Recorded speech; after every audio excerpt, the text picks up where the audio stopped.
un conversatorio a tu cargo y una charla de la cual estoy segura vamos a disfrutar todos.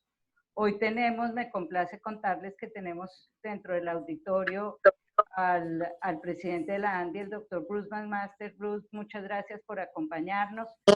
Yo les cedo la palabra a Claudia para que dé la apertura y bienvenida a este evento. Gracias a todos por acompañarnos y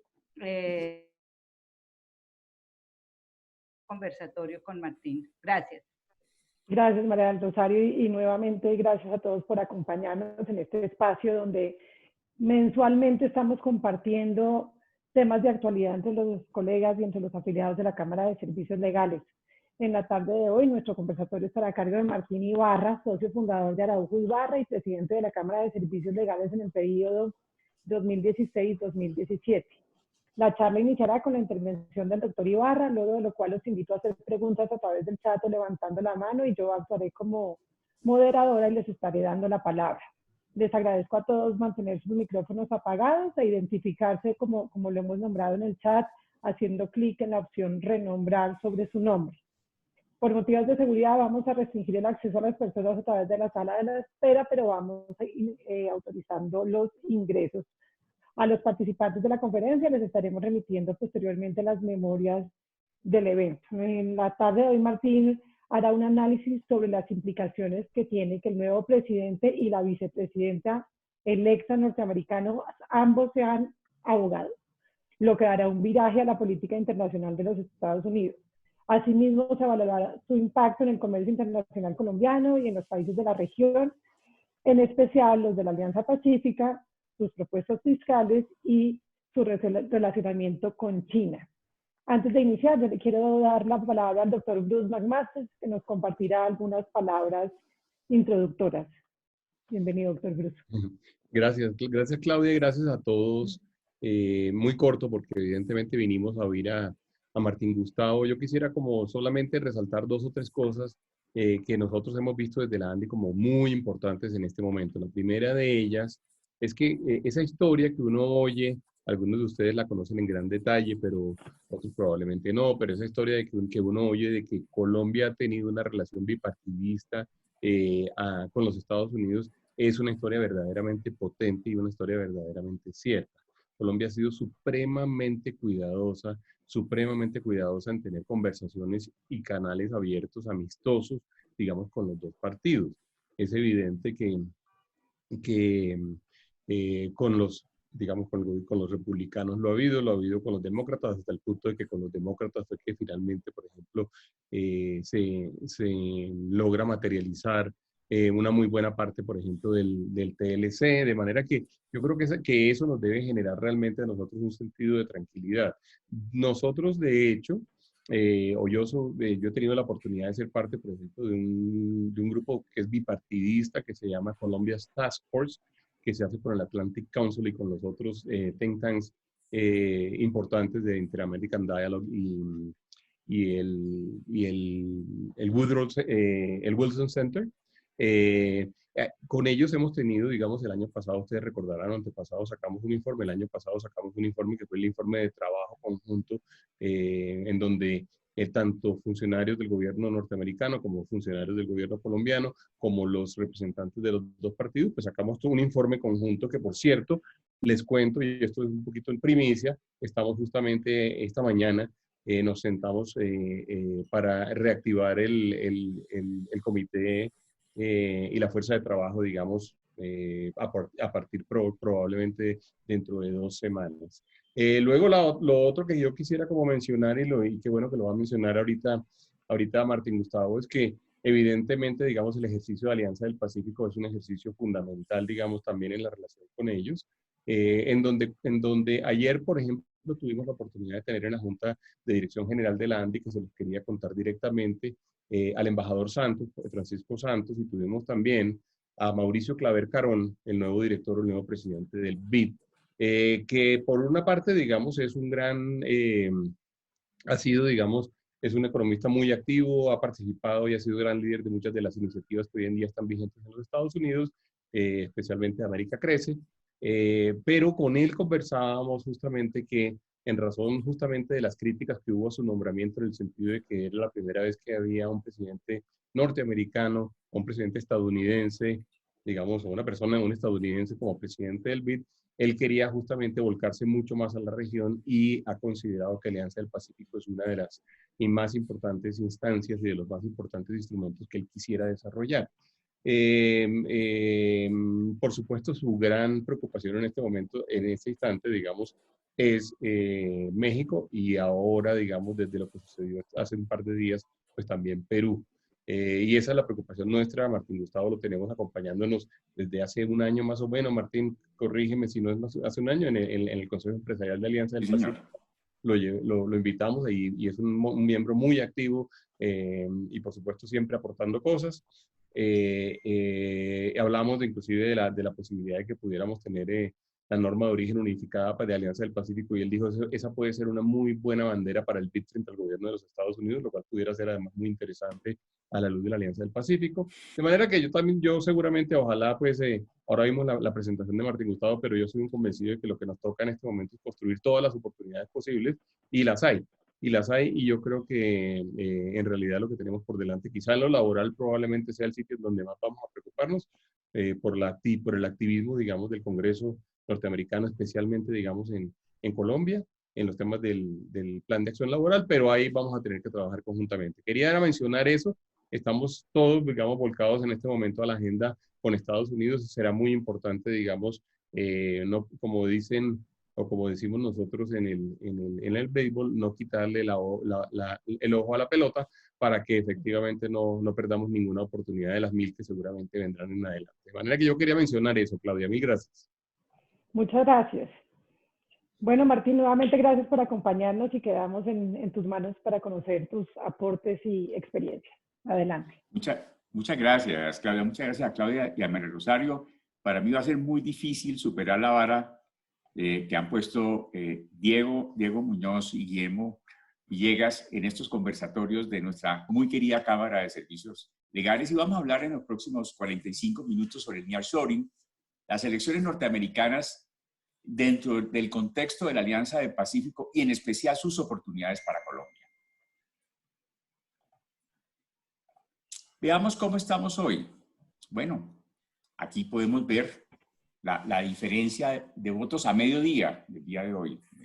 Con María Fernanda, que me ha ayudado a preparar la presentación, hemos estado hora a hora siguiendo los últimos resultados de las elecciones. Ya hay 90 votos en exceso de Biden frente a Trump. Y parecería difícil, como vamos a ver en las siguientes slides, que pueda haber un reverso, salvo que haya una acción legal muy contundente, no en uno, sino en varios estados. Miren, por ejemplo, en Biden, California fue el estado que más votos dio, 55, seguido por Nueva York, por Illinois, por Pensilvania, por Michigan. Y vemos cómo hay cerca de 15 estados con más de 10 puntos. Como ustedes saben, cuando un candidato gana en Estados Unidos, se lleva todos los votos y todos los puntos a su favor, que es un sistema bastante diferente al nuestro. En la siguiente gráfica, pues vamos a poder observar la situación de Trump en los diferentes, mientras hay 55 puntos en California para Biden, el estado que más tuvo para Trump fue Texas, totalmente rojo, con 38, seguido por Florida. Y es muy curioso que el voto latino sea un voto de Trump. Y alguien decía que no hay nadie más conservador que un latino de segunda generación en los Estados Unidos. En la siguiente gráfica podemos ver entonces las diferencias. Y esto es bien interesante porque vemos cómo en total hay 5 millones de votos a favor de Biden.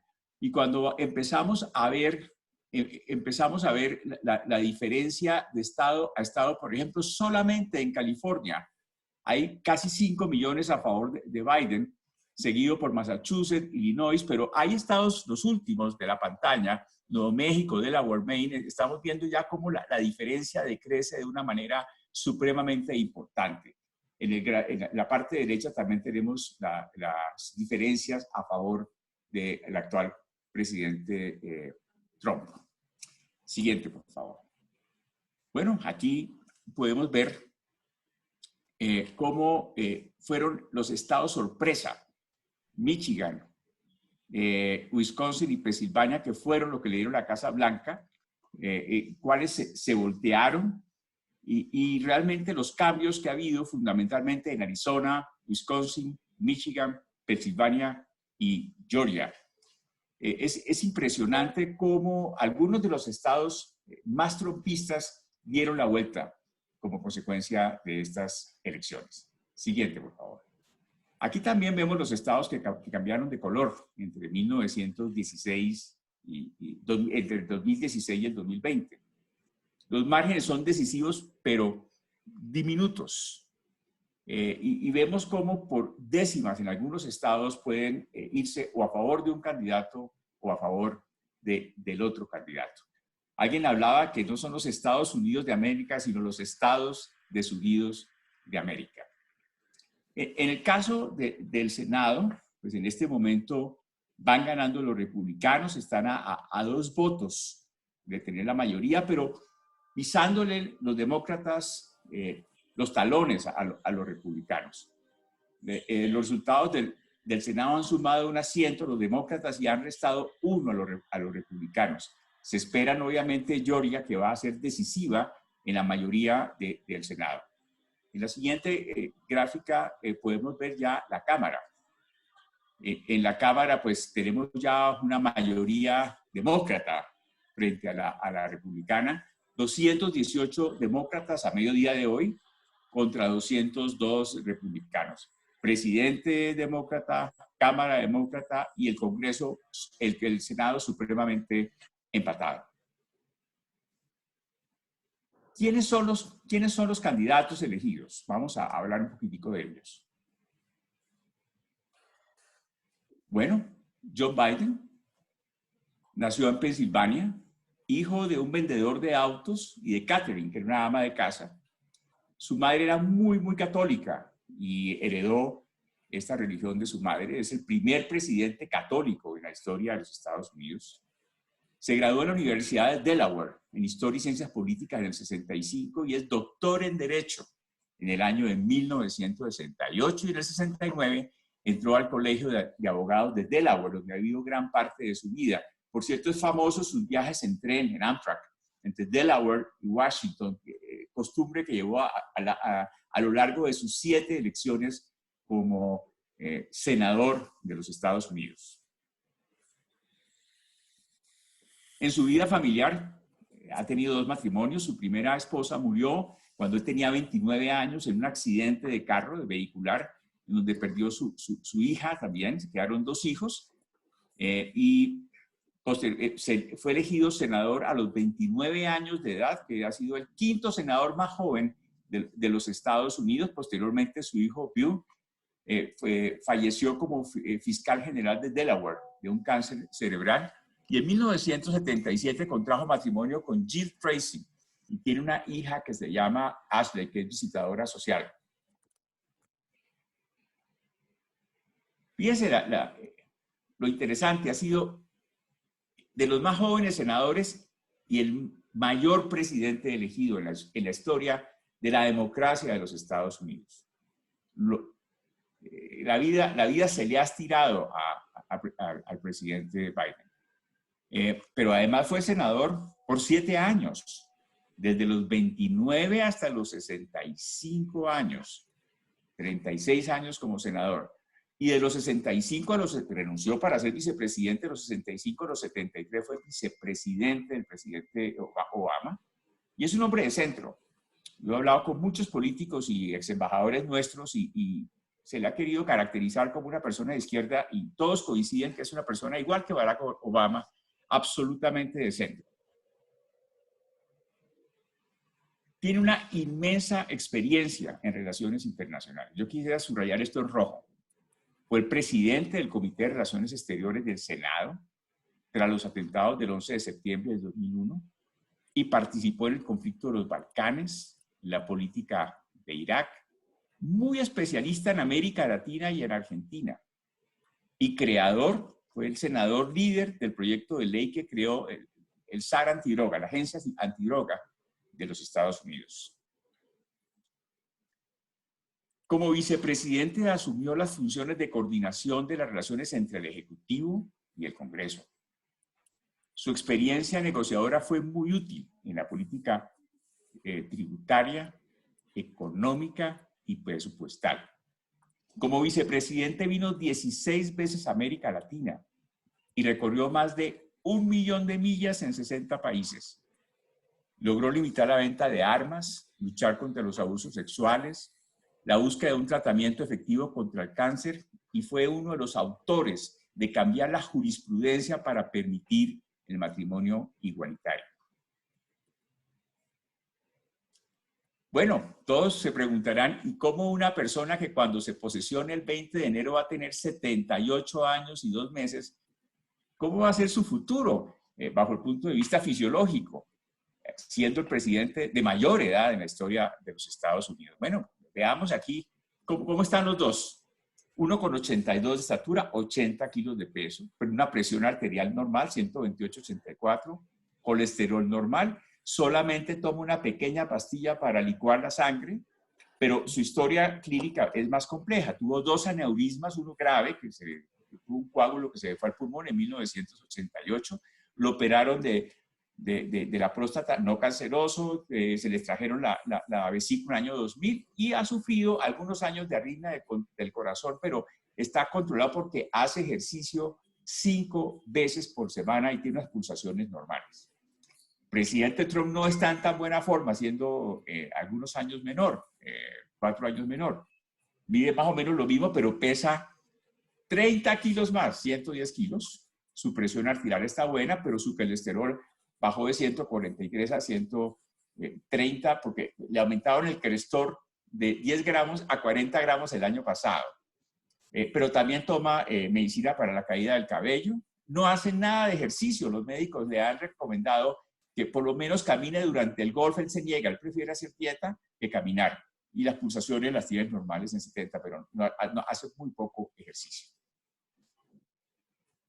Ahora vamos un poco a la vicepresidenta, a la presidenta Harris. Nació en California de madre hindú, tamil, especializada en cáncer de mama, y su padre, jamaiquino, profesor de economía de la Universidad de Stanford. Se especializó en ciencia política y económica en la Universidad de Howard de Washington y también, igual que el presidente Biden, es doctora en Derecho del Hastings College of Law de la Universidad de California.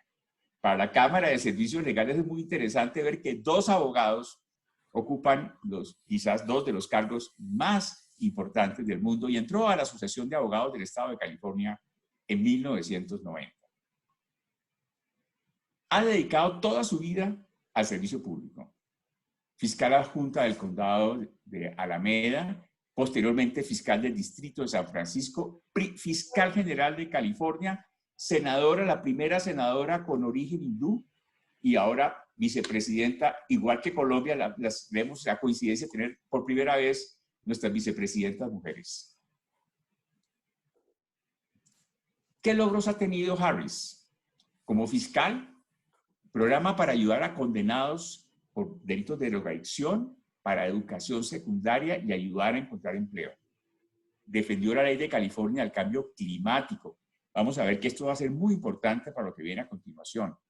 Igualdad del matrimonio para todos los californianos en cuanto a igualdad de sexo.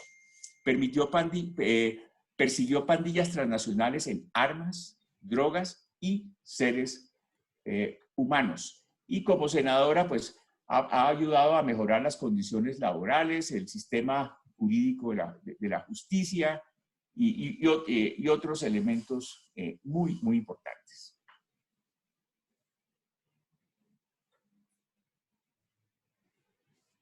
¿Qué queremos subrayar de ambos? Como Biden es el tercer presidente que gana una reelección en toda la historia democrática de los Estados Unidos. No es usual que un presidente en ejercicio se deje quitar la presidencia. De ahí probablemente la molestia al presidente Trump. Es el presidente, como ya lo decíamos, con mayor edad, posesionarse. Es el primer presidente católico y quizás el presidente que más experiencia ha tenido, a diferencia del actual, en materia, congresional y ejecutiva, 44 años entre experiencia del Congreso y experiencia ejecutiva. A la vicepresidenta, pues la primera mujer fiscal afroamericana, primera mujer vicepresidenta de ascendencia india, y ambos doctores en Derecho. Plan de gobierno. Primero, aumentar los impuestos del 21 al 28%. Recordemos cómo lo primero que hizo el presidente Trump fue bajar los impuestos del 35 al 21%. Había pedido el 15, pero el Congreso no le aceptó el 15. Él negoció como un muy buen negociador que es, llegó al 21, del cual se deducen todos las inversiones en activos fijos productivos, pudiendo quedar el impuesto en 0 o en menos 10%. Es la mejor estructura fiscal del mundo, que contrasta con el 23.8%, que es el promedio OCDE. El presidente lo va a subir nuevamente al 28% y va a quedar 4.2% por encima del promedio OCDE. Y obviamente también va a aumentar la tasa impositiva para las personas más ricas, superiores con ingresos superiores a $400,000, del 37 al 39.6%. Entre otras cosas, por motivos de tiempo no profundizamos mucho en los aspectos fiscales. Respecto a las energías limpias, es su bandera. Neutralidad de carbono en Estados Unidos en el año 2050. Sector energético libre de contaminación de carbono en el 2035. Tarifa de ajuste de carbono a los países que no están incumpliendo, a los países que están incumpliendo sus obligaciones climáticas y ambientales. Viene un impuesto al comercio exterior por contaminación, que van a ser los nuevos impuestos del futuro, de última generación al comercio internacional. Estaciones de carga masivas para vehículos eléctricos y va a volver mucho más estricta el fracking en las tierras de propiedad estatal o federal. Respecto al comercio internacional de la inversión, en eso hay dos similitudes entre Trump y Biden. Primero, China continúa siendo un riesgo comercial y de propiedad intelectual. Sin embargo, es probable que su tono sea mucho más diplomático e institucional. Y hay algunos que opinan que va a volver otra vez a reencauchar el TPP, que era un acuerdo entre varios países para contrarrestar el peso de China, de lo cual el presidente Trump se salió al día siguiente de ser elegido presidente. También hay algo muy interesante, lo que comentaba nuestro presidente Bruce ahorita, el Back to the Americas, el nearshoring. En eso es otra política que lo une con el presidente Trump, en que los proyectos deben volver a las Américas, a América del Norte, pero obviamente ellos no van a poder hacer todo y vemos que América Latina en general va a ser uno de los grandes ganadores si sabemos ser receptores adecuados de esta ola que como un tsunami se nos viene. Nuevas inversiones en la región y obviamente un manejo mucho más institucional de volver otra vez a la Organización Mundial de la Salud, de volver a reencauchar a la OMC, a la UNESCO, entre otros. ¿Qué nos pasa a Colombia y a la Alianza del Pacífico dentro de toda esta nueva perspectiva internacional? No ha habido ningún presidente de Estados Unidos que conozca tanto la región como Biden. Como ya decía, cuando fue vicepresidente, visitó 16 veces a América Latina. Conoce los actores políticos y económicos y la idiosincrasia de esta región como nadie. Los intereses nacionales de Estados Unidos avanzan cuando apoyemos una Latinoamérica y un Caribe que son seguros y prósperos, dice el presidente Biden. Y entonces aquí va a haber mucho que tiene que ver con inmigración, con drogas, con lucha contra la corrupción, lucha contra el cambio climático, entre otros. Algunas de las propuestas de la región. Bueno, un paquete de $4.000 millones para Centroamérica, para trancar la migración no autorizada. Un proyecto, un paquete de $20.000 millones para preservar la Amazonía en Brasil. El presidente Bolsonaro todavía no ha felicitado al presidente Biden. Ahí se prevé que puede haber algunos roces porque se ha hablado de la deforestación masiva en este periodo y este es uno de los retos del presidente Biden. Fomento de la inversión verde y en tecnología, un compromiso con América Latina para el calentamiento, para eliminar el calentamiento global, para la anticorrupción, y va a detener la construcción del muro con México. Mientras el presidente anterior separaba a América Latina mediante un muro con Estados Unidos, este va a tender puentes entre el norte y el sur. Hay una muy estrecha relación con Colombia. Colombia es la piedra angular de la política de Estados Unidos en América Latina y el Caribe, ha dicho. Fue condecorado por la Cruz de Boyacá, ha visitado Colombia en diferentes oportunidades, entre ellas a Cartagena. Conoce profundamente al país, fue uno de los actores en el proceso de paz y de lucha que hemos tenido con las drogas, y es uno de los autores, obviamente, del Plan Colombia.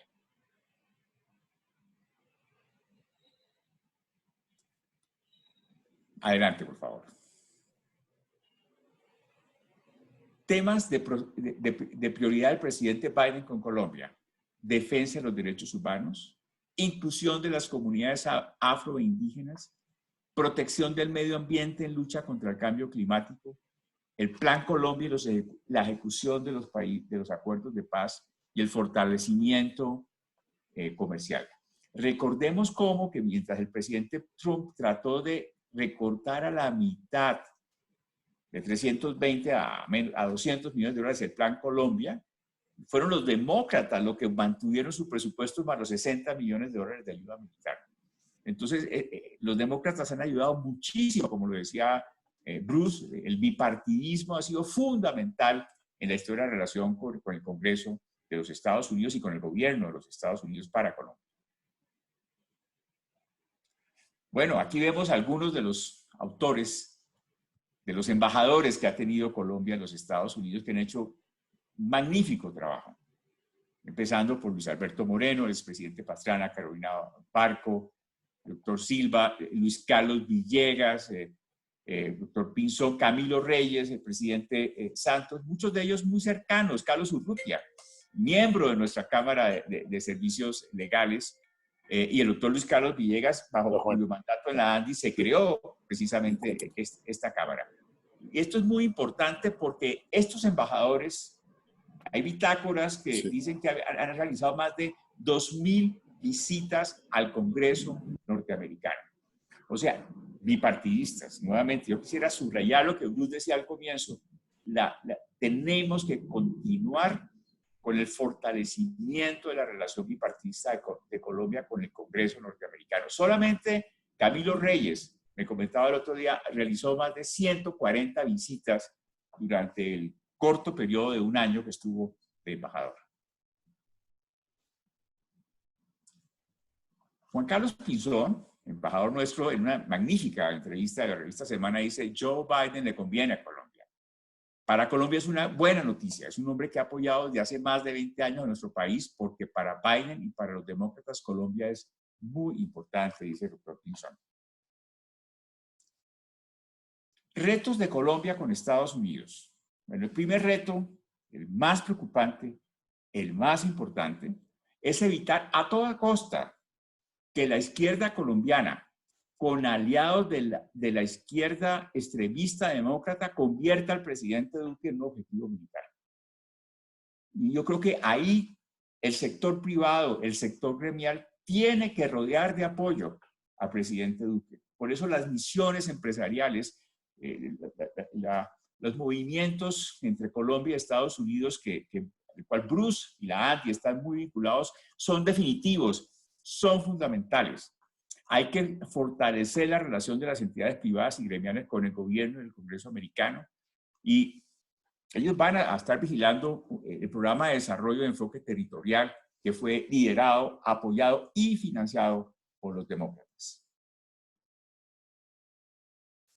Tener un discurso claro sobre el cumplimiento de los compromisos del acuerdo de paz. Aquí ve la cifra que les acabo de mencionar, cómo Trump quiso pegarle una reducción de 391 a 230 millones de dólares, casi 200 millones de dólares al Plan Colombia. Los demócratas no dejaron, volvieron otra vez a subir ese presupuesto. La aproximación del tema de Venezuela, creo que va a haber un cambio, porque de ser un discurso binacional como el que había en el gobierno que está terminando, va a haber más un discurso regional dentro del consenso de Lima y dentro del consenso de Quito para inmigraciones y para estrategia con Venezuela. Y una buena noticia es que con el presidente Trump sentíamos la amenaza de que eventualmente nos iban a renegociar el TLC, nuestro TLC con Estados Unidos, que es el mejor del mundo con Perú. Perú y Colombia tienen los mejores acuerdos de libre comercio en materia de origen y otros aspectos del mundo con los Estados Unidos. Y con el presidente Biden lo más probable es que no haya ningún tipo de renegociación y quede grabado en piedra de manera indefinida nuestro acuerdo de libre comercio, el cual ahora sí tenemos que empezar a utilizar. En materia de comercio exterior, permítame, voy a detenerme un momentito sobre estos aspectos. Bueno, en primer lugar, yo quiero decirles que Colombia empezó a exportar en el siglo XX. El siglo XIX fue perdido, aquí vemos la gráfica. Es que cuando vino la independencia de Colombia a comienzos del siglo XIX y nos quedamos sin nuestro principal producto de exportación, que era el oro, y además abolimos la esclavitud. Nos tocó inventarnos productos aburridísimos y muy poco dinámicos en el mundo, que el añil, que la quina, que el tabaco y posteriormente el café. Y fue realmente a partir después de la Guerra de los 1000 días, en 1911, cuando empezó el café y el petróleo a tener alguna importancia. Pero todavía nuestros estándares internacionales, como lo vamos a ver a continuación, son muy, muy pequeñitos. Son subsaharianos, africanos. Vamos a verlo ahorita. En este gráfico nos muestra cómo seguimos haciendo más de lo mismo. En los últimos 20 años no hemos cambiado nuestra estructura de comercio exterior. Es más, el gráfico de la derecha del 2019 demuestra que nos hemos reprimarizado mucho más de lo que estábamos hace 20 años. Exportamos más petróleo, exportamos más productos básicos que lo que hacíamos antes, cuando había más actividad del Plan Vallejo y de los insumos industriales. Esto contrasta, y lo vamos a ver ahora más adelante, con lo que está pasando en el resto del mundo. Mira el caso, nuestro vecino Perú se ha diversificado mucho más, lo vamos ahorita a ver en per cápita exportadora. En especial en su estrategia agroindustrial ha sembrado 160.000 hectáreas en el desierto. Han convertido el desierto, que era tierra baldía, en un Potosí, en un paraíso. Yo he tenido la oportunidad de recorrer el desierto peruano, entre otras, con algunas inversiones colombianas. Y cada vez se están sofisticando más. Y ni hablar de México. México, miren cuánto, casi 37% eran combustibles. Hoy en día la participación de los combustibles en México es mínima. Y en 20 años, por el liderazgo del presidente Salinas de Gortari, México entendió su papel en el mundo con la globalización y con su integración con Estados Unidos, el mayor mercado de importación de todo el mundo.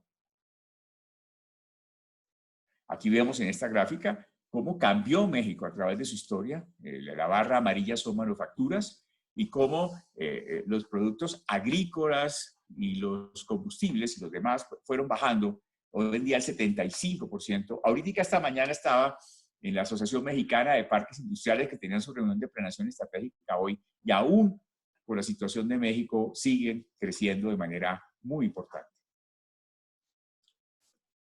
Este es un gráfico que es muy impactante, porque demuestra cómo Colombia no ha seguido el ritmo del comercio internacional. La línea verde clara es Colombia, la línea verde oscura es el per cápita, el humillante promedio internacional. Y nosotros estamos hoy en la tercera parte del promedio mundial de exportaciones, incluyendo mineroenergéticos. Y desde 1995, desde la OMC, se ha aumentado mucho más la brecha entre lo que hace Colombia, entre lo que hace el mundo y lo que hace Colombia. Y ahí está el gran reto del empresariado colombiano, del gobierno colombiano y del país en general, de encontrar nuevas razones de ser internacionales para acomodarnos a las oportunidades que un mundo globalizado hoy nos abre. Bueno, este es el club al cual acabamos de entrar. Somos los más pobres del barrio. El promedio de la OCDE de exportaciones de $8.000 por persona, el de Colombia es de 785, es decir, 10 veces menos. El promedio de la OCDE en exportación de manufactura es de $6.500, el de Colombia es de 210. No de 2.100, no estoy equivocado, de 210. O sea, si vemos al último país, que es Turquía, exporta 3 veces más que Colombia, siendo el penúltimo de la OCDE en exportaciones totales, y exporta 9 veces más que Colombia en manufacturas. Y esta es una cifra que nos permite, pues ya que estamos en el club, somos los más pobres del club, y al que al buen árbol se arrima, buena sombra lo cobija, nos permite reflexionar qué debemos hacer como país para nivelarnos, para mediante los vasos comunicantes ser un poco más como nuestros vecinos del club de la OCDE. Siguiente, por favor. Aquí vemos también otro indicador que ahí me tiene sin sueño. Es que mientras solo hay 20 países de los 200 países del mundo que tienen un acuerdo de libre comercio con los Estados Unidos, el promedio per cápita de esos países a Estados Unidos es de $2.000. El de Colombia es de 200 y pico, casi 10 veces menos. No estamos aprovechando el acuerdo de libre comercio con los Estados Unidos. Hay pocos países, muy pocos países que están debajo de nosotros.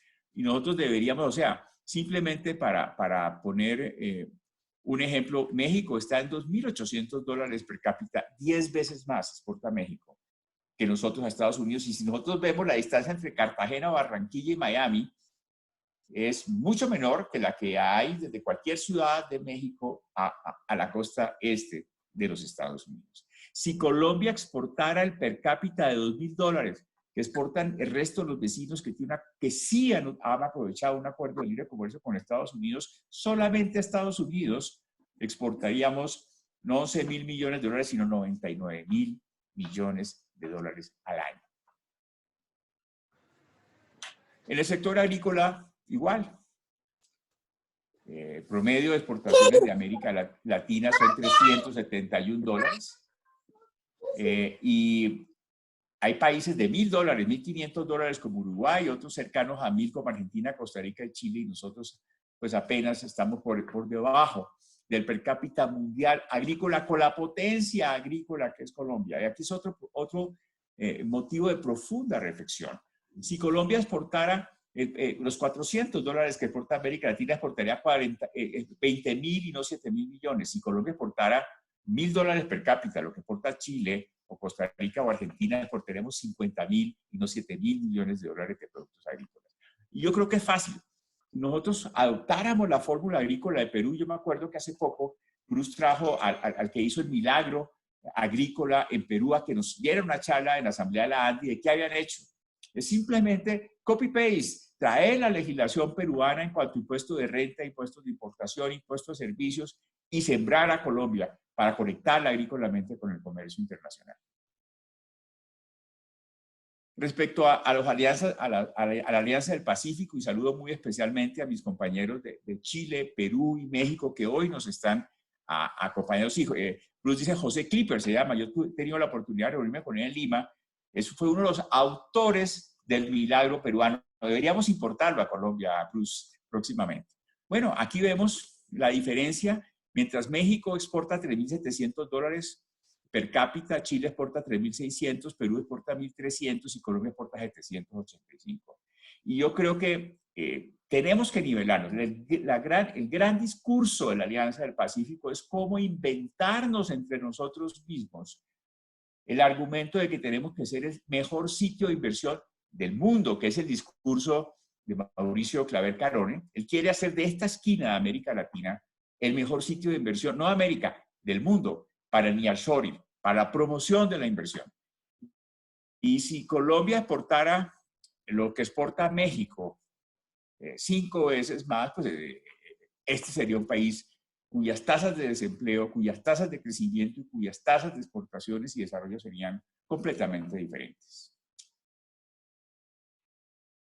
Otro elemento muy interesante es los contenedores. Nosotros no movemos suficientes contenedores. El 70% de los contenedores de la Sociedad Portuaria de Cartagena, que se ha ganado 9 veces el premio al mejor puerto del Caribe, son de reexportación. Son contenedores que no tocan Colombia, llegan y se vuelven a ir al día siguiente. Aquí en este gráfico vemos cómo si Colombia tiene el factor 1, Guatemala exporta 3 veces más con Honduras, República Dominicana y Ecuador y Panamá 4 veces más, Chile 7 veces más y Costa Rica 10 veces más contenedores que Colombia. Solo superamos ligeramente a Nicaragua y Haití. Y tenemos todo para atraer inversiones, traer anclas. Es el gran sueño de Colombia. O sea, necesitamos inventarnos nuevos negocios. Traigamos la primera fábrica de carros eléctricos de América Latina. Tenemos litio en Perú y en Chile. O traigamos una gran fábrica de aluminio que quiere venir y instalarse en el Golfo de Morrosquillo.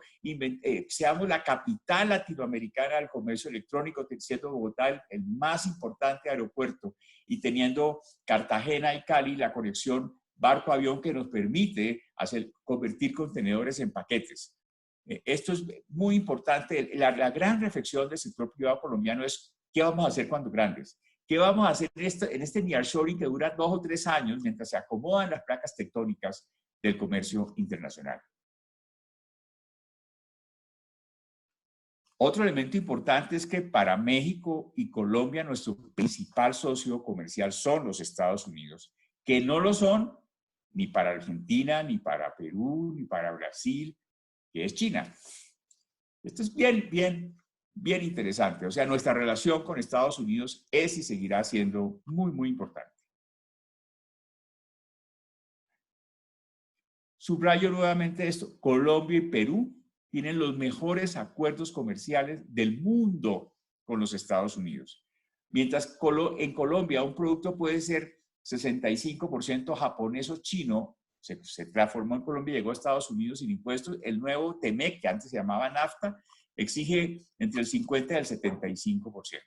En Colombia no hay restricción para crecer el sector textil confección como en Perú tampoco. Hablaba esta mañana con los textileros peruanos sobre cómo unir lazos con Colombia en ese sentido. Le limitaron el crecimiento a México. En materia con China, el nuevo acuerdo limita a México a hacer negociaciones o acuerdos de libre comercio con China. Nosotros no tenemos negociación y no hay necesidad de hacer acuerdos de libre comercio. Podemos admitirlo para que procesen sus bienes y los exporten a los Estados Unidos. Nuestro TLC es ilimitado, mientras que el nuevo acuerdo de libre comercio tiene un plazo de 6 años para revisarlo, de lo contrario expira en 16 años.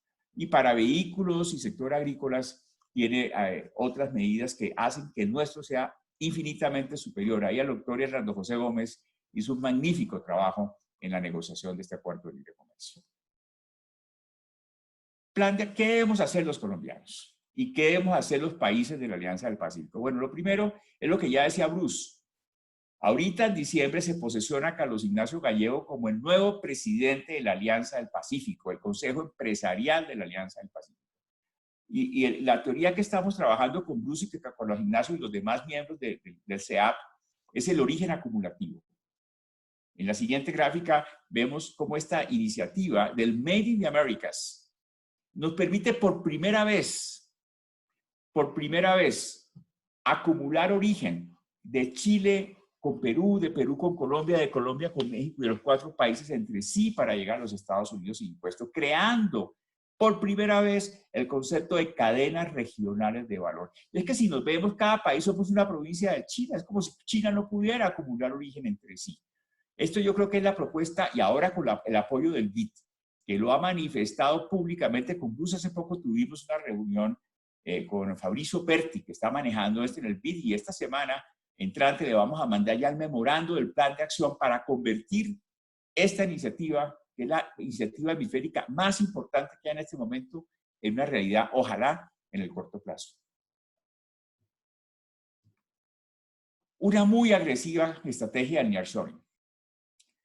Hay 90.000 millones de dólares que han salido de China por la guerra comercial, por ese arancel del 25% que Trump le puso a China, de tal manera que yo celebro la iniciativa de ProColombia, del Ministerio de Comercio, de AmCham Colombia, el Consejo de Empresas Americanas para atraer grandes anclas internacionales a la Alianza del Pacífico mediante esta estrategia de nearshoring.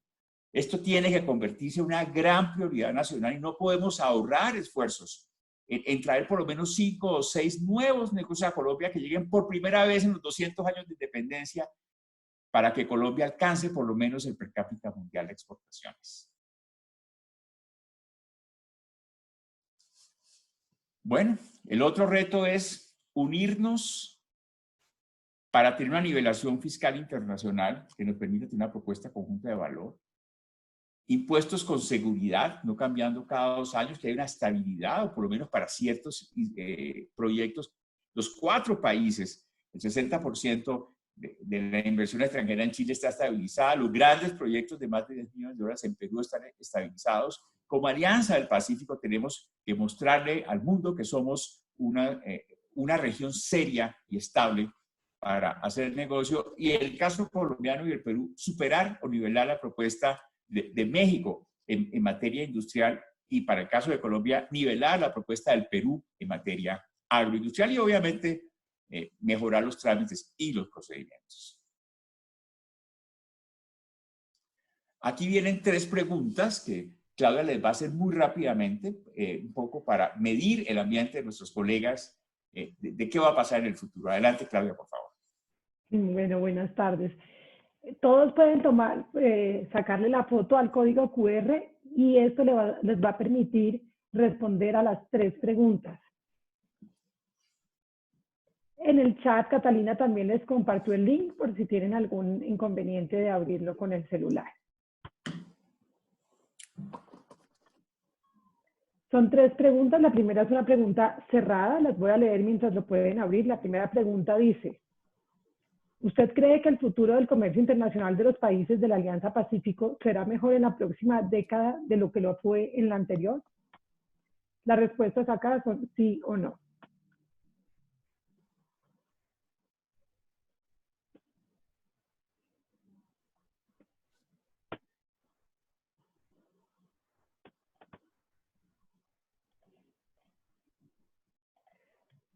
La segunda pregunta dice: si usted tuviera 3 iniciativas para manejar el relacionamiento internacional con los países de la Alianza Pacífico, ¿cuáles recomendaría?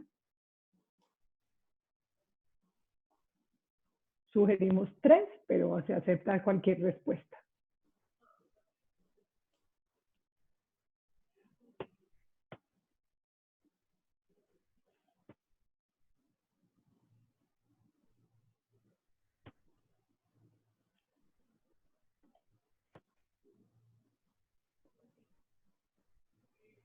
Y una tercera pregunta para nuestros abogados que dice: ¿qué iniciativa legal de trascendencia para los países de la Alianza Pacífico quisiera adoptar para su firma?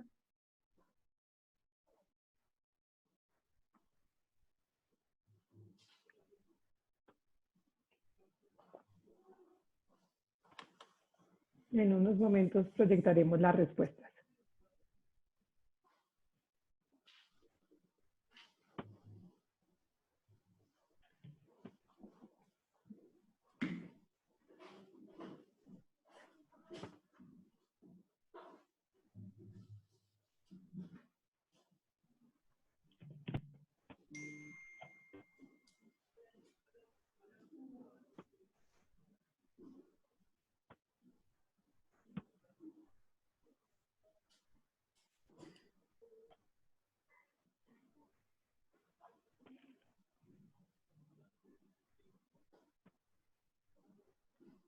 Catalina, ¿ya tenemos las respuestas?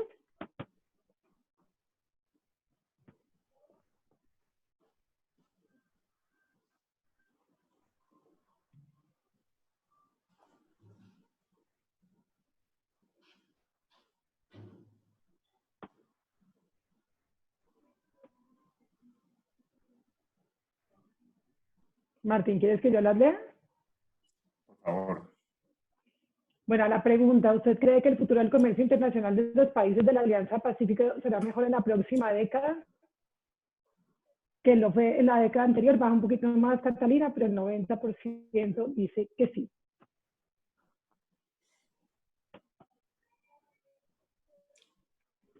Frente a las iniciativas para manejar el relacionamiento internacional de los países de la Alianza Pacífica, encontramos el MIRA, mercado de valores unificado, homologación de títulos, nearshoring potencial agrícola, apoyo al sector agro y de tecnología, acumulación extendida para el desarrollo de cadenas globales de valor, flexibilización de las reglas de origen, crear secretarías técnicas, adelantar unificación de normas e impuestos, lograr la unificación de mercados de valor financieros, estrategia de nearshoring en conjunto, una ventanilla única de inversión, fortalecer la alianza en temas regulatorios de tipo comercial. Frente a la pregunta, ¿qué iniciativa legal de trascendencia para los países de la Alianza Pacífico quisiera adoptar para su firma? Tenemos las siguientes respuestas. Consultoría en estructuración para proyectos de alcance regional. Ampliar la frontera agrícola colombiana. Resolver el problema de tierras. Mayor integración regional. Armonización impositiva y de procedimientos aduaneros. Liderar un manual de políticas, principios y buenas prácticas en materia de gobierno corporativo en consonancia con los principios del gobierno corporativo de la OCDE para garantizar seguridad jurídica a la inversión extranjera. Digamos, estas fueron las que alcanzamos a identificar en estos minutos de respuesta.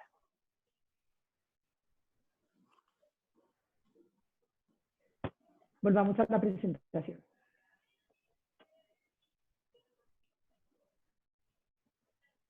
Muy bien.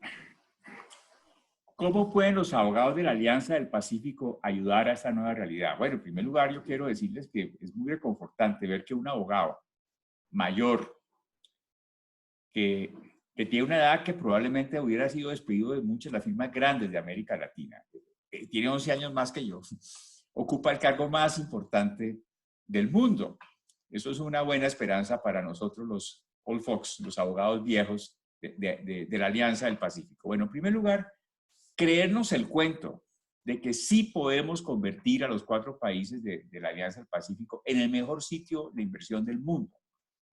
Yo he tenido, la vida me ha dado el privilegio de estar con líderes como Deng Xiaoping en China, como Balaguer en República Dominicana, como presidente Marcos en Filipinas. Y cuando ellos se creen el cuento de que su país puede cambiar y ellos pueden cambiar el país y que va a ser un país fantástico, lo logran. Y he oído la historia de otros que a quien no conocí, como Chiang Kai-shek en Taiwán, hizo milagros. Entonces, creernos el cuento y obviamente creernos el cuento, pero lograr las acciones de convertir estos 4 países en el mejor sitio de inversión del mundo. Segundo, lo que ya habían dicho, adoptando una legislación agrícola competitiva para la Alianza del Pacífico que nos permitirá tener una oferta desde Chile a México con estaciones cruzadas para abastecer el insaciable mercado mundial. Nivelar la propuesta de manufactura de México, que no es fácil, pero que se puede lograr y que si no vemos más allá de nuestras fronteras no podemos empezar a nivelarnos. Importando exportadores, promoviendo una moderna legislación de comercio electrónico transfronterizo para convertir a estos países de la Alianza del Pacífico en un sitio muy importante del comercio mundial electrónico, que va a ser la tercera parte del comercio mundial.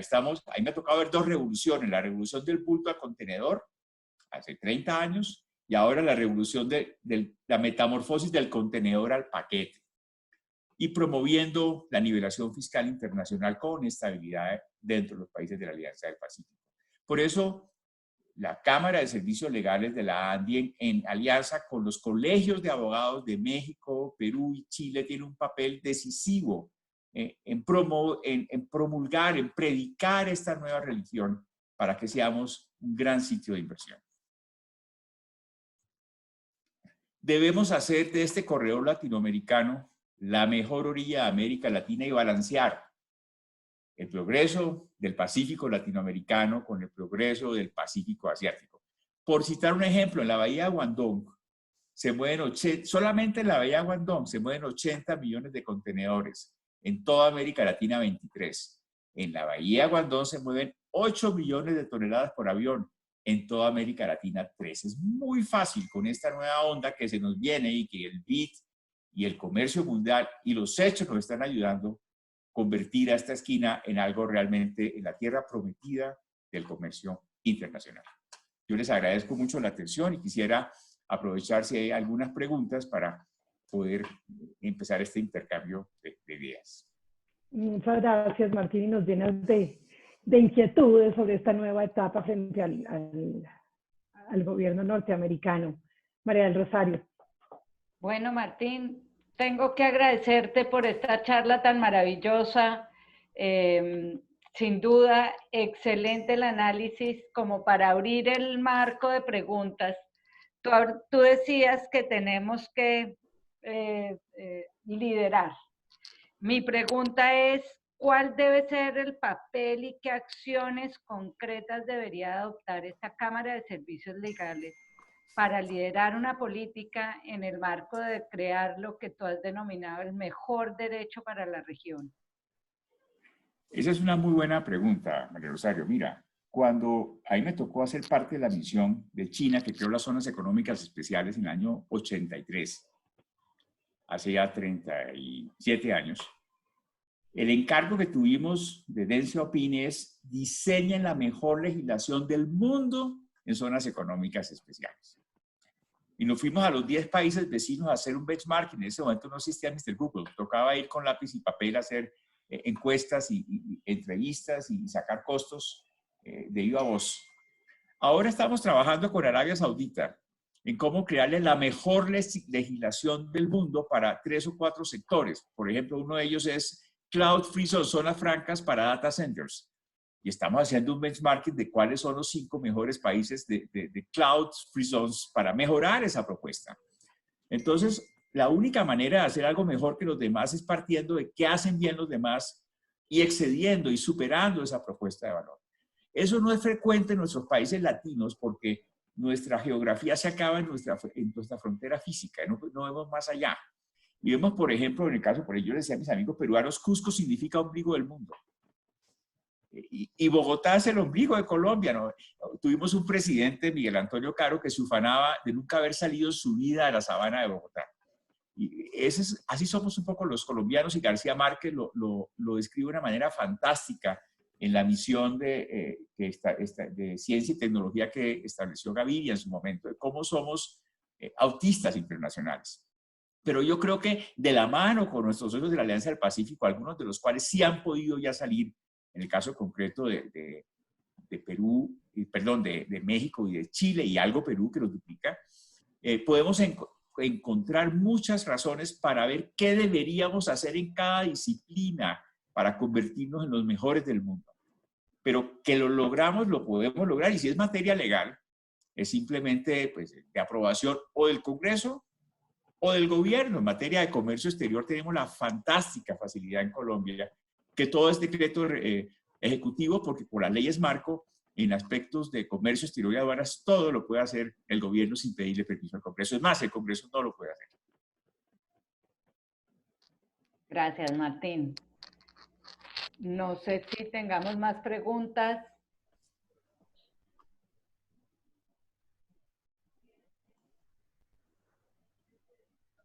Álvaro Cala. Álvaro Cala.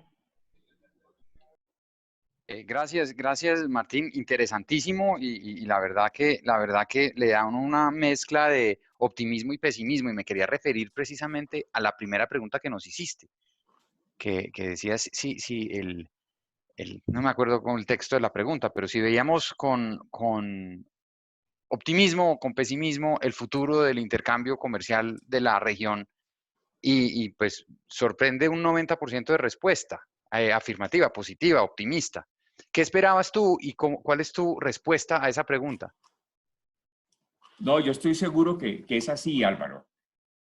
Mira, yo he tenido la oportunidad que me ha dado la vida de estar en más de 100 países del mundo trabajando. Y yo creo que este es un país maravilloso. Si tú dices, tenemos localización, tenemos energía, tenemos clima tropical con lluvia, tenemos excedente de tierras, todas las que queramos. Tenemos gente disciplinada, gente laboriosa. Algo nos pasa, o sea, hay algo en esa mezcla de factores que nos ha impedido conectarnos con el mundo y nuestro lector de oportunidades quizás no está suficientemente sincronizado. Y quizás no hemos necesitado. Porter dice que la necesidad es la madre del comercio internacional. Y un poco, si vemos nuestros antepasados, los chichas no fueron campeones en comercio exterior, eran sedentarios profesionales. El señor que tenía su palacio aquí en Fontibón, donde hoy está la zona franca, era sedentario y venían a cambiarle por sal, que traía de Zipaquirá los frutos de los diferentes climas. Entonces yo creo que, pero hemos exportado 5 millones de personas, ¿no? Entonces yo creo que sí, llegó el momento, en especial porque si ves todo lo que va a hacer Biden, va en contra de nuestros dos principales productos de exportación, que son carbón y petróleo, que con la política de él desaparecen. La edad de piedra no se acabó porque se acaban las piedras, ¿verdad?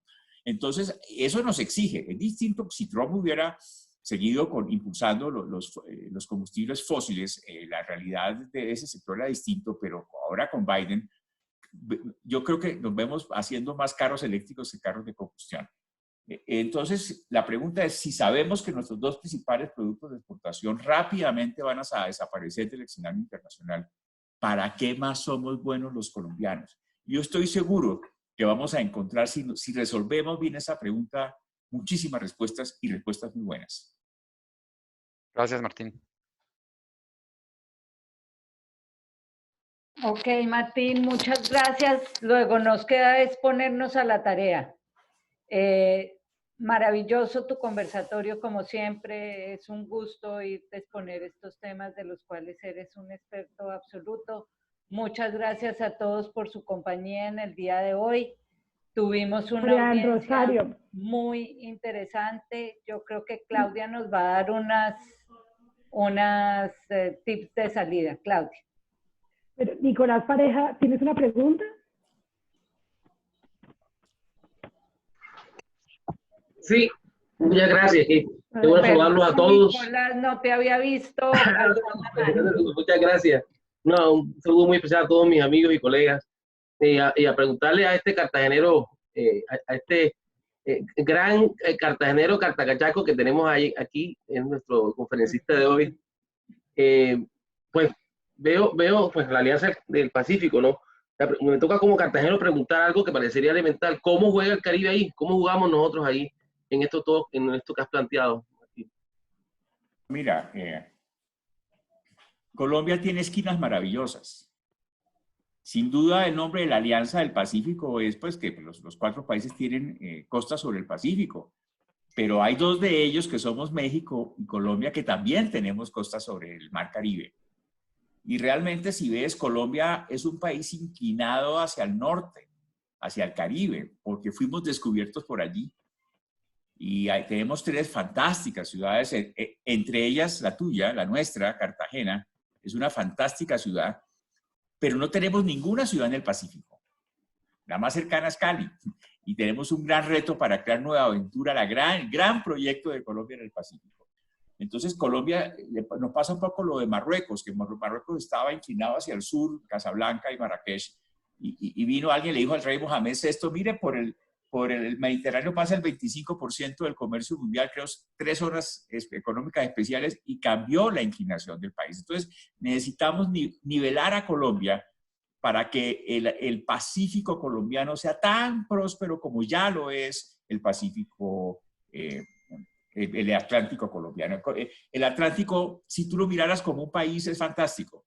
Son 100.000 kilómetros cuadrados, 10 millones de habitantes, 50 concesiones portuarias, 14 zonas francas, una refinadora de última generación, una importadora de gas. Es la mejor esquina de América del Sur que tiene en este momento. Entonces yo creo que va a haber oportunidades para todos. Y va a haber oportunidades para el Pacífico, va a haber oportunidades para el Atlántico, va a haber oportunidades para ciudades mediterráneas como Bogotá y Medellín con el e-commerce, definitivamente. Y tenemos que ver a Colombia como un país de regiones. Pero si exportamos 120.000 millones de dólares, que es lo que deberíamos exportar para llegar al humillante per cápita mundial, y no los 40.000 millones que exportamos el año pasado, el Caribe colombiano va a ser una de las grandes regiones beneficiadas del país. Muchas gracias. Muchas gracias. Carlos Enrique Moreno. Doctor Martín Gustavo, una charla maravillosa, inspiradora como siempre. A mí me preocupa una cosa en Colombia y es el grado de polarización que tenemos. Y yo creo que la única forma de superar esa polarización es llegando a documentos que unan y políticas públicas que unan a todas las partes. Y habrá que tener en cuenta las comunidades indígenas, y habrá que tener en cuenta la comunidad afro, y habrá que tener en cuenta toda la izquierda, y evidentemente los empresarios y la academia y todo eso. El Instituto de Ciencias Políticas en los últimos 6 meses logró, después de reunir a más ciento y pico de reuniones, yo no sé cuántas, de todos los tendientes y vertientes, y se logró sacar un documento, se llama Acuerdo sobre lo Fundamental para el Sector Agropecuario. La pregunta es si no valía la pena que de la mano de la ANDI se tratara y de otros gremios que están como relacionados con todo este tema de comercio exterior, tratar de impulsar un acuerdo sobre lo fundamental para impulsar esas medidas y esas recomendaciones de política y decretos para poder transformar rápidamente todo el sector externo colombiano. Porque es que si no seguimos en una rebatiña ideológica y el uno jala para un lado y el otro jala para otro lado. Felicitaciones por la charla. Muchas gracias, doctor Carlos Enrique. Pues tú fuiste la primera persona que le dijo a Colombia que teníamos que superar la propuesta de México en una asamblea de la ANDI, precisamente, que causó la furia de más de uno. Y hoy, muchos años después, seguimos en ese discurso y bienvenido a esta iniciativa. Yo creo que es muy importante. Debemos sembrar de progreso al campo colombiano y esa va a ser una de las, por lo menos el 20 o 30% del despegue de nuestra inserción de Colombia en los próximos 10 años ante la desaparición de los mineroenergéticos. Bienvenidos a la iniciativa. Bueno, muchas gracias y finalmente le doy la palabra al doctor Bruce McMaster. No, pues Martín, muchísimas gracias. Yo creo que como todos quedé encantado además con la visión. Además me encantó la visión de perfiles personales que presentaste porque a uno se le olvida que al final detrás de todos los presidentes hay y vicepresidentas hay pues al final personas y que efectivamente eso significará muchas cosas. Quizá el otro tema que valdría la pena mencionar es que también la probabilidad de que Biden se reelija pues será relativamente baja, por lo cual Kamala Harris juega un papel fundamental, digamos, a la luz de un eventual segundo periodo de los demócratas o subsiguiente periodo de los demócratas, para lo cual además vale la pena también hacer un acercamiento muy fuerte a ella, porque va a jugar un papel muy importante probablemente en la política norteamericana de aquí en adelante. Quisiera decir quisiera hacer un par de comentarios más. Uno, digamos, en respuesta a lo que dijo Nicolás, hay como a mí me parece una equivocada visión de que en la Alianza del Pacífico solo participa el Pacífico colombiano. La verdad es que en la Alianza del Pacífico está todo el país.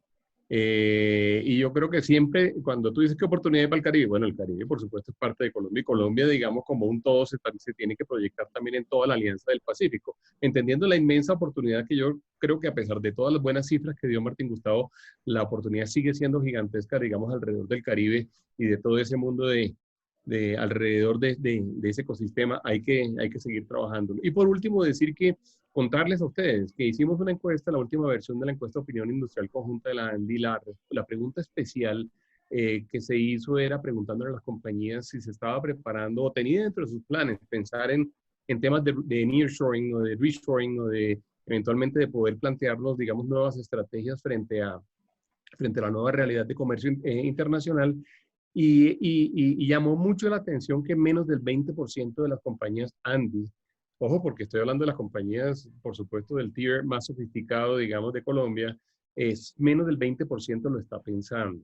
Esto para decir que si bien la oportunidad está ahí y si bien la comentamos con frecuencia, en realidad todavía desde el punto de vista corporativo no estamos todavía haciendo cosas importantes. De hecho, en el ejercicio, digamos, de planeación estratégica nuestro que termina estas próximas 2 semanas, pero también en la conversación, digamos, con Mauricio Claver Carón y el BID y demás, dijimos, la ANDI tiene que hacer un esfuerzo muy importante en nosotros, así como tenemos una gerencia de transformación digital que trata de que las empresas se transformen digitalmente, yo creo que, una vicepresidencia, perdón, yo creo que vamos a tener que tener una unidad que se dedique casi que exclusivamente al nearshoring, para tratar de que las compañías vean todas las facilidades. Y así se lo propusimos a Mauricio y le dijimos que podíamos inclusive acceder a recursos de ellos para eso. Yo creo que ese es un ejercicio que vale la pena hacer. Y como dijo Martín, que además me parece que todos lo debemos tener en cuenta. Esto no es una ventana abierta de por siempre, no, es una ventana que se abre y se llena. Y si uno no participa, digamos, de entre los que participaron de tratar de meterse por esa ventana, pues nos quedamos por fuera. De manera que el ejercicio tiene que ser un ejercicio, inclusive tomando un poco las palabras de Carlos Enrique, en el caso del sector agro es evidente, digamos, también la oportunidad que hay y cómo tenemos que trabajar en una serie de frentes. Quería decir eso. Muchas gracias, Martín Gustavo, por esta presentación, como siempre, tan ilustradora, amena, llena de datos y llena de información y de buenas ideas. Gracias. Sí, muchas gracias, Bruce, por tu presencia. Gracias, Claudia, y gracias a todos en la cámara. Pues, María Rosario, gracias por haberme invitado el día de hoy. Gracias, Bruce, por tu compañía, este conversatorio entre colegas. Ya sabes que aquí entre nosotros tratamos unos temas interesantísimos e inspiradores, como decía Carlos Enrique. Sí, gracias. Vas a tener que ponerle colegas empresarios para que yo quepa, pues, porque si no... Bienvenido. Bien, gracias. Póngale colado para meter, porque yo estoy de colado. Estás invitado, Carlos Enrique, que es distinto. Martín, de verdad maravilloso, muchas gracias. Gracias a todos, gracias Claudia por organizar este evento y muchas gracias por compartir esa visión, Martín. Muchas gracias a ustedes y una muy buena tarde. A todos, gracias por acompañarnos y a nuestros afiliados. Martín, felicitaciones. Muchas gracias. Sí, felicitaciones, muchas gracias. Gracias, Martín, excelente presentación. Gracias, Diego. Gracias, Martín. Gracias. Muchas gracias, felicitaciones, doctor Martín.